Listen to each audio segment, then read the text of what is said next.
Hi friends, hit ఫ్లాప్తో సంబంధం లేకుండా చాలా సెలెక్టెడ్గా సినిమాలు చేసే దర్శకుల్లో రవిబాబు ఒకరు. మొదటి సినిమా అల్లరి నుంచి ఆయన అదే స్టైల్ని కొనసాగిస్తున్నారు.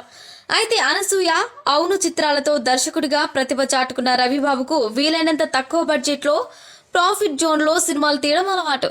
పైగా ప్రస్తుతం ఓటీటీ బూమ్ పెరిగిపోవడం తనలాంటి ఫిల్మ్ మేకర్స్కు అనుకూలంగా మారింది. ఈ నేపథ్యంలో తనతో పాటు పూర్ణ ప్రధాన పాత్రలో తెరకెక్కిన అసలు ఈ మూవీని డైరెక్ట్గా ఈటీవీ విన్ యాప్లో రిలీజ్ చేశారు. అయితే రవిబాబు రూపొందించే సినిమాలో వరుసగా నటి పూర్ణకు ఛాన్స్లు ఇవ్వడంపై కొంతకాలంగా నెట్టింట రూమర్స్ వినిపిస్తున్నాయి. వీటిపై తాజా ఇంటర్వ్యూలో మరోసారి స్పందించారు రవిబాబు. అల్లరి నరేష్తో సీమశాస్త్రి మూవీ ద్వారా టాలీవుడ్కు హీరోయిన్గా పరిచయమైంది పూర్ణ.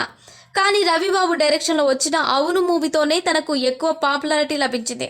అప్పటి నుంచి ప్రతి సినిమాలో పూర్ణను కంటిన్యూ చేస్తూ వస్తున్న రవిబాబు ఇప్పుడు అసలు మూవీలోనూ తననే తీసుకున్నాడు. దీని గురించి మాట్లాడుతూ పూర్ణతో నాకున్న లవ్ అఫేర్ జనాలు అనుకునేది కాదు.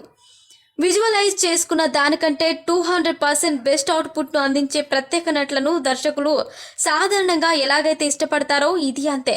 పూర్ణ కూడా అటువంటి జెమ్ అంటూ చెప్పుకొచ్చారు. ఇక అసలు సినిమా విషయానికి వస్తే ఫ్లయింగ్ ప్రాక్స్ బ్యానర్పై స్వయంగా రవిబాబు నిర్మించారు. కథ కూడా తనే అందించగా ఈ క్రైమ్ థ్రిల్లర్కు ఉదయ్ సురేష్ దర్శకత్వం వహించారు. మర్డర్ ఇన్వెస్టిగేషన్ నేపథ్యంలో ఉండే సినిమాలో రవిబాబు ఇన్వెస్టిగేషన్ ఆఫీసర్గా కీలక పాత్రలో పోషించారు.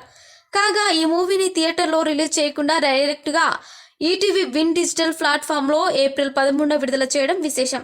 మరోవైపు పూర్ణ ఇటీవలే దసరా చిత్రంలో విలన్కు భారీగా నటించింది.